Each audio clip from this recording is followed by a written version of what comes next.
Test 6. You will hear a number of different recordings, and you will have to answer questions on what you hear. There will be time for you to read the instructions and questions, and you will have a chance to check your work. All the recordings will be played once only. The test is in 4 sections. At the end of the test, you will be given 10 minutes to transfer your answers to an answer sheet. Now turn to Section 1.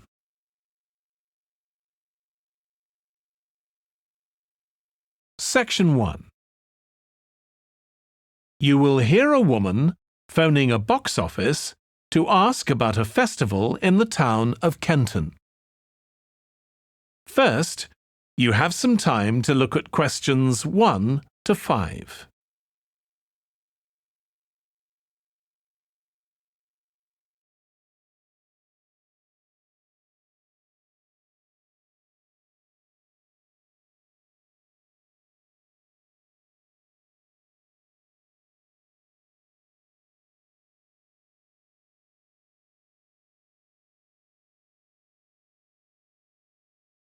You will see that there is an example that has been done for you. On this occasion only, the conversation relating to this will be played first. Good morning, Kenton Festival box office. How can I help you? Oh, good morning. I'm coming to Kenton for a few days holiday next month, and a friend told me there's a festival. She gave me this number to find out about it. That's right. The festival begins on the 16th of May and goes on till the 19th. Oh, that's great. I'll be there from the 15th till the 19th. The festival starts on the 16th of May, so 16th has been written in the space. Now we shall begin. You should answer the questions as you listen because you will not hear the recording a second time. Listen carefully and answer questions 1 to 5. Good morning, Kenton Festival box office. How can I help you? Oh, good morning. I'm coming to Kenton for a few days holiday next month, and a friend told me there's a festival. She gave me this number to find out about it. That's right. The festival begins on the 16th of May and goes on till the 19th. Oh, that's great. I'll be there from the 15th till the 19th. So, could you tell me the programme, please? Well, on the first day, there's the opening ceremony in the town centre. People start gathering around 2 o'clock to get a good place to see from, and the events will start at 2:45 and finish about 5:30. OK, thanks. I'll make sure I get there early to get a good spot. The festival will be officially opened by the mayor. He'll just speak for a few minutes, welcoming everyone to the festival. All the town councillors will be there, and, of course, lots of other people. Right. Then there'll be a performance by a band. Most years we have a children's choir, but this year the local army cadets offered to perform, and they're very good. Uh-huh. After that, a community group from the town will perform a play they've written themselves, just a short one. It's about Helen Tungate. I don't know if you've heard of her. I certainly have. She was a scientist years ago. That's right. She was born in Kenton exactly 100 years ago, so we're celebrating her centenary. I'm a biologist, so I've always been interested in her. I didn't realise she came from Kenton. Yes. Well, all that will take place in the afternoon, and later, as the sun sets, there'll be a firework display. You should go to the park to watch, as you'll get the best view from there. and the display takes place on the opposite side of the river. It's always one of the most popular events in the festival. Sounds great. Before you hear the rest of the conversation, you have some time to look at questions 6 to 10.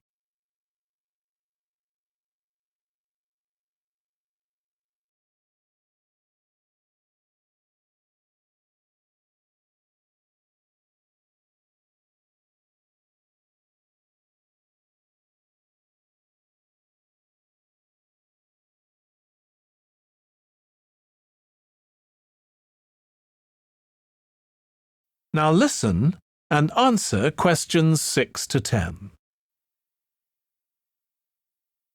And what's happening on the other days? There are several events that go on the whole time. For example, the students of the art college have produced a number of videos, all connected with relationships between children and their grandparents. That sounds interesting. It makes a change from children and parents, doesn't it? Exactly. Because the art college is in use for classes throughout the festival, the videos are being shown in Handsworth House. How do you spell the name? Handsworth.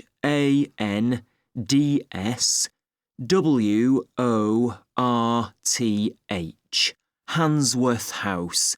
It's close to the town hall. Right. Now, let me see, what else can I tell you about? Are there any displays of ballet dancing? I'm particularly interested in that as I do it as a hobby. There isn't any ballet, I'm afraid, but there'll be a demonstration of traditional dances from all round the country. Well, that'd be nice. Where's that being held? It's in the market in the town centre, the outdoor one, not the covered market. And it's on at 2 and 5 every afternoon of the festival, apart from the first day. Lovely. I'm interested in all kinds of dancing, so I'm sure I'll enjoy that. I'm sure you will. And I'd really like to go to some concerts, if there are any. Yes, there are several. 3 performed by professionals and 1 by local children. And where is it being held? It's in the library, which is in Park Street, on the 18th at 6:30 in the evening. I presume I'll need tickets for that. Yes, you can book online, or you can buy them when you arrive in Kenton, either at the festival box office or from any shops displaying our logo in the windows. Well, I think that'll keep me busy for the whole of my stay in Kenton. Thank you so much for all your help. You're welcome. I hope you enjoy your stay. Thank you. Goodbye. That is the end of section 1. You now have half a minute to check your answers.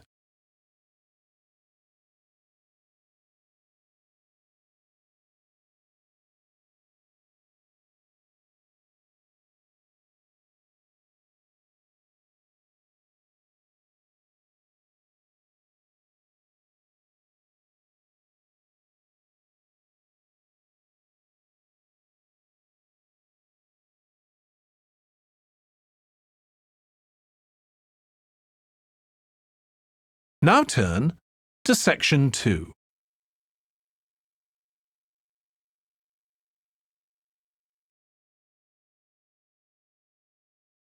Section 2. You will hear a man talking to a group of people about a tour of theatres in the city of Munich in Germany that he has arranged for them. First, you have some time to look at questions 11 to 15.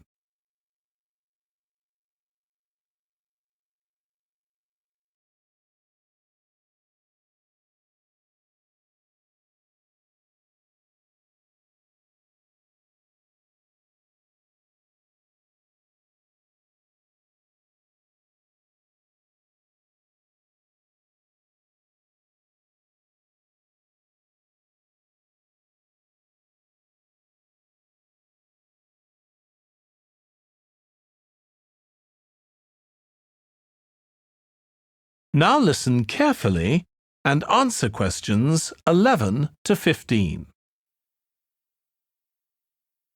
Right. I've now almost succeeded in finalising plans for our tour, so I'll bring you up to date with what I know. As you know, we're flying first to Munich on Monday the 4th. The flight is at 11:30, so it's too early to have lunch at the airport.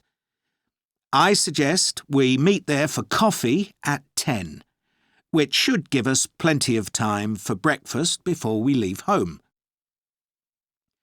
When we arrive in Munich, we'll be met at the airport by Klaus Bauer. Klaus works for a tour operator, and he'll look after us for the time we'll be in Germany. He's already liaised with the managers of the theatres we're going to visit, and he's also arranged for an officer of the National Theatre in Munich to show us round the theatre one afternoon during our stay.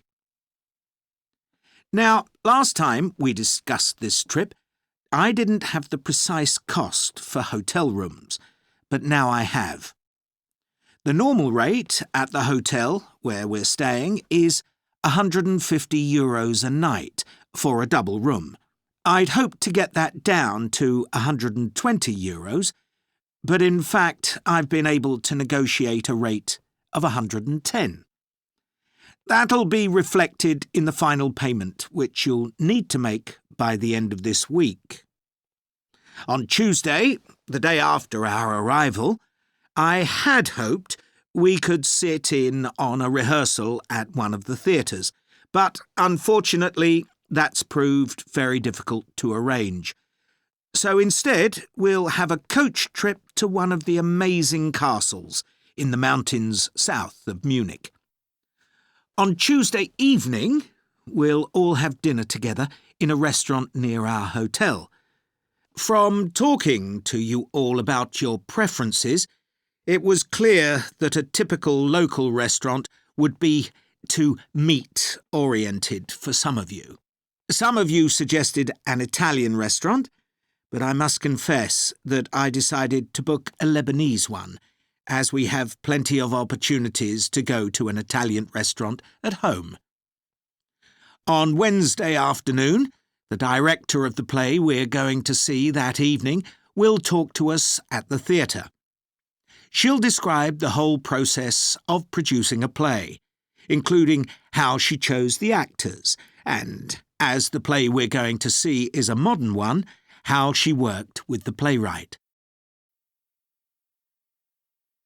Before you hear the rest of the talk, you have some time to look at questions 16 to 20.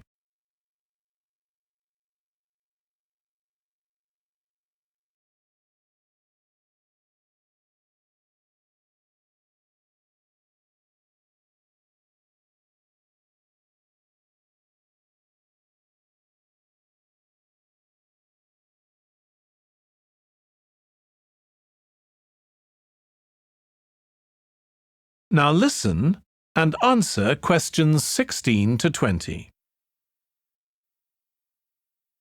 Right. Now I'd just like to make a few points about the plays we're going to see, partly because it might influence your choice of clothes to take with you. The play we're seeing on Wednesday evening is a modern one, and we're going to the premiere, so it'll be quite a dressy occasion, though of course you don't have to dress formally.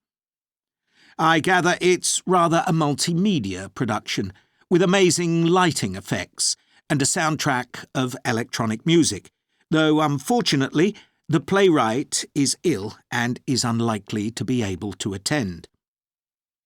On Thursday, we're seeing a play that was first performed last year, when it was commissioned to mark 100 years since the birth in the town of a well-known scientist. We're going to see a revival of that production, which aroused a lot of interest. Friday's play will really make you think hard about what clothes to pack, as it'll be in the garden of a palace. It's a beautiful setting, but I'd better warn you, there won't be much protection from the wind. On Saturday, we're going by coach to a theatre in another town, not far from Munich. This will be the opening of a drama festival, and the mayor and all the other dignitaries of the town will be attending. After the performance, the mayor is hosting a reception for all the audience, and there'll be a band playing traditional music of the region. And after having a day off on Sunday, our final play is on Monday, and it's in the stunning setting of the old town hall, which dates back to the 14th century. The performance marks the 50 years that the lead actor has been on stage, and the play is the one where he made his first professional appearance all those years ago. And the day after that, we'll be flying back home. Now, have you got any questions before I move?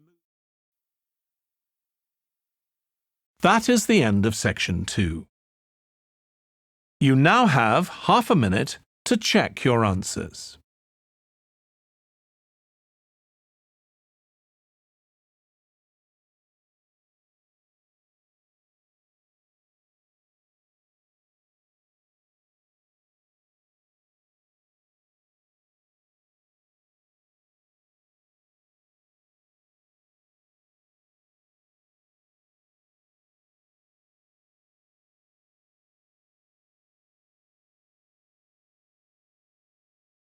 Now turn to section 3.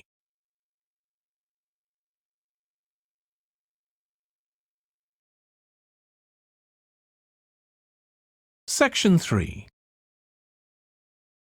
You will hear James, who is in the Scandinavian Studies department at his university, talking to his tutor, Beth. First, you have some time to look at questions 21 to 25.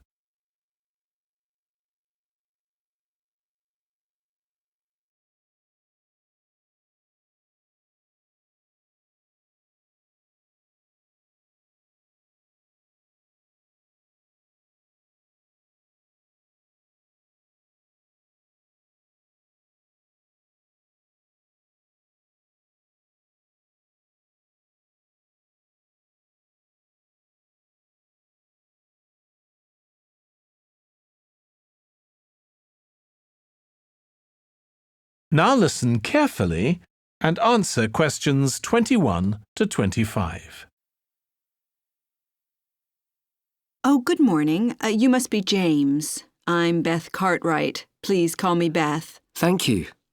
Now, as this is your first tutorial since you started on the Scandinavian Studies course, I'd like to find out something about you. Why did you decide to take this course? Well, my mother is Danish, and although we always lived in England, she used to talk about her home a lot, and that made me want to visit Denmark. We hardly ever did, though. My mother usually went on her own. But whenever her relations or friends were in England, they always came to see us. I see. So I assume you already speak Danish, one of the languages you'll be studying?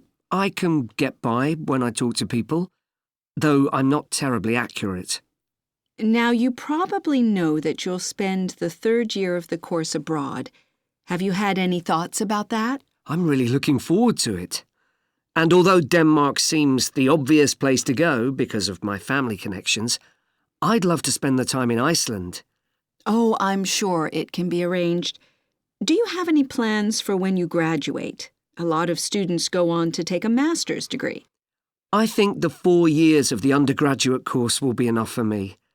I'm interested in journalism, and I quite like the idea of moving to Scandinavia and writing for magazines.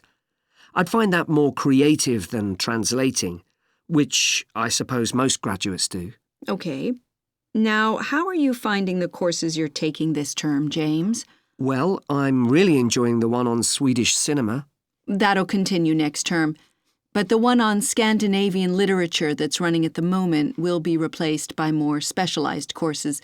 Oh, and by the way, if you're interested in watching Danish television programs, There's going to be a course on that the term after next. That sounds good. Have you started thinking about the literature paper that you have to write in the next few weeks? Yes, my first choice would be to do something on the Icelandic sagas. The trouble with that is that a lot of people choose that topic, and it can be difficult to get hold of the books you'll need. Why not leave that for another time? Right. You might find modern novels or 19th century playwrights interesting. I've read or seen several plays in translation, so that would be a good idea. Fine. I'll put you down for that topic. Right, so what would you advise me to aim at in the paper? First, I suggest you avoid taking one writer and going into a great deal of detail. That approach certainly has its place, but I think you first need to get an understanding of the literature in the context of the society in which it was produced, who it was written for, how it was published, and so on.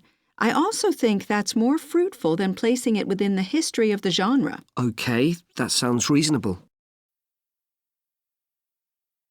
Before you hear the rest of the discussion, you have some time to look at questions 26 to 30.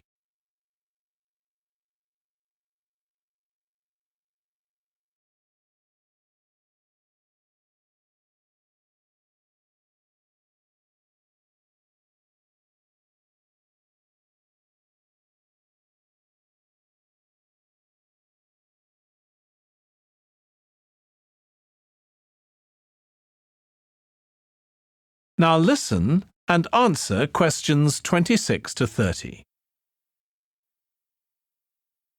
Could I ask for some advice about writing the paper I'm working on about the Vikings? I have to do that this week, and I'm a bit stuck. Of course. Have you decided yet what to write about? No, I haven't.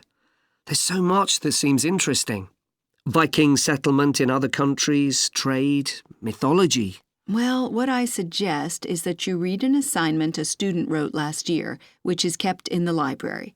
It's short and well-focused, and I'm sure you'll find it helpful. I'll give you the details in a moment. Textbooks usually cover so many topics, it can be very difficult to choose just one. Okay. I've got a DVD of the film about the Vikings that came out earlier this year. Should I watch that again? If it's the one I am thinking of, I'd ignore it. It's more fantasy than reality. But I've got a recording of a documentary that you should watch. It makes some interesting and provocative points, which I think will help you to focus your topic. Right. So then, should I work out an outline? Yes, just headings for different sections at this stage. And then you should start looking for suitable articles and books to draw on, and take notes which you organize according to those headings. I see. Then put short phrases and sentences as bullet points under each heading. Make sure that this skeleton makes sense and flows properly before writing up the paper in full. Okay. Thanks. That's very helpful.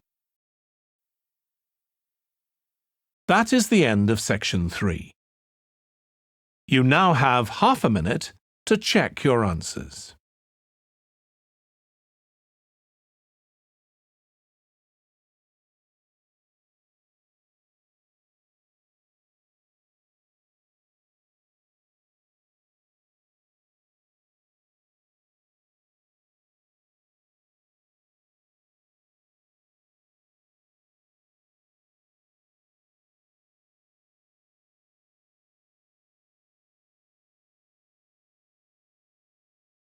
Now turn to section 4.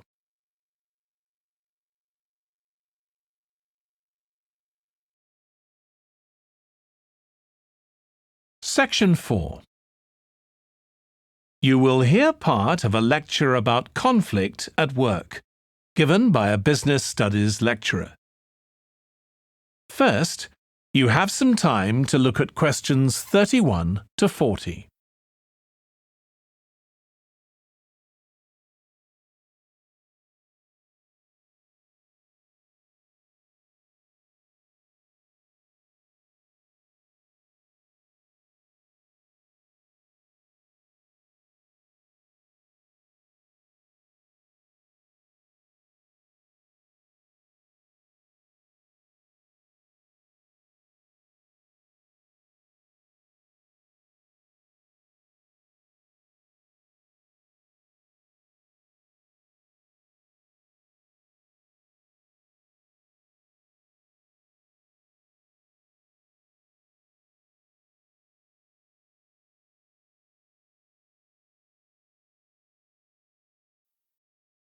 Now listen carefully and answer questions 31 to 40.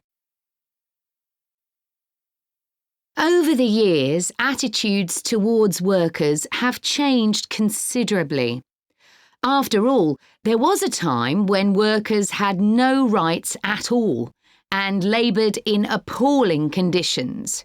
Conditions have improved a lot, but conflict in the workplace is still common, and human resources managers nowadays need to be able to deal with it when necessary. What is conflict in the workplace? Definitions vary, but I'm taking it to refer to a whole range of behaviours that the victim finds unacceptable, from minor, harmless arguments to, at the opposite extreme, physical violence. Much of this is covered by the term bullying, by which I mean one or more people behaving abusively or aggressively against another who is in a weaker position. Although all behaviour like this is a form of conflict, not all conflict can be described in these terms. As with all human behaviour, there are numerous reasons for it, but often it's caused by someone who feels the need to show their superiority over someone else in order to feel that they aren't at the lowest level in a hierarchy or a group of people. In some cases, one person simply dislikes the other on the basis that the personality of one is in some way incompatible with that of the other person. A general habit of optimism in one person could make them intolerant of a colleague who's constantly pessimistic. Not that that justifies treating them badly, of course. Some conflicts arise when people are more interested in promoting themselves and their team than in the company as a whole. These conflicts are called structural and could come about, for example, when a sales team believe they are the only people in the business who do any useful work and look down on behind-the-scenes administrators. Conflict obviously affects the individuals concerned. The situation is likely to be very stressful for victims, resulting in their absence from work, possibly for months. For the company, if no effort is made to deal with conflict, it can spiral out of control and even lead to the breakdown of the business.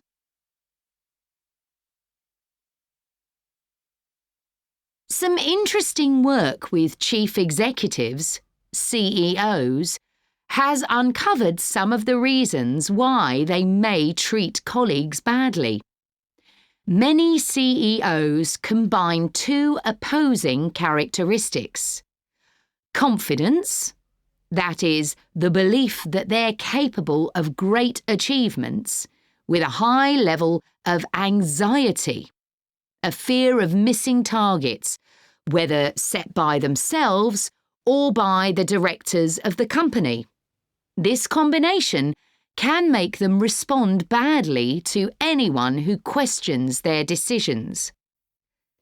In a high-pressure work environment, such characteristics become problematic, and it's particularly difficult to tackle the situation where colleagues, managers, and board members are all trying to achieve their own visions. When they can't agree on strategic issues and on where they see the business going, there are real problems. For managers at lower levels within the organisation, it might seem that an autocratic form of management, where the chief executive gives orders and everyone else has to obey, would see more conflict than others. Interestingly, though, a company with a more democratic business model, can suffer more when uncertainty about who to report to leads to conflicting demands. Now I'll say a little about dealing with the type of conflict that has harmful effects.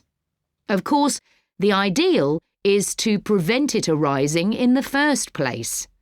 A good manager at any level will make efforts to earn the respect of the people they work with, particularly those who report to them.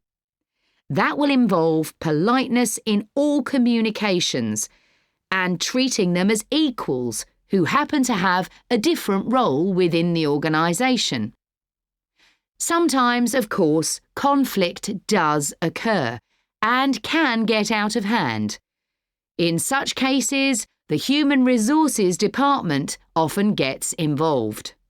However, if one of the parties in a conflict sees human resources as simply a mouthpiece for the chief executive, then an external mediator might be able to help.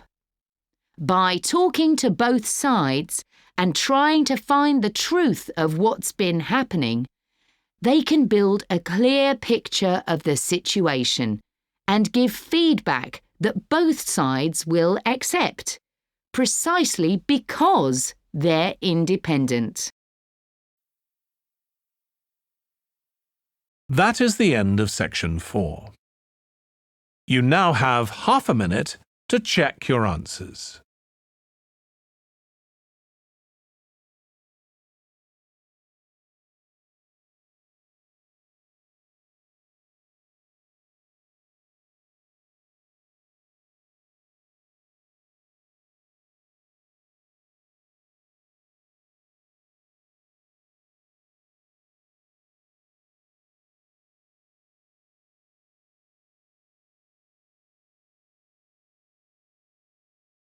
That is the end of the listening test. In the IELTS test, you would now have 10 minutes to transfer your answers to the answer sheet.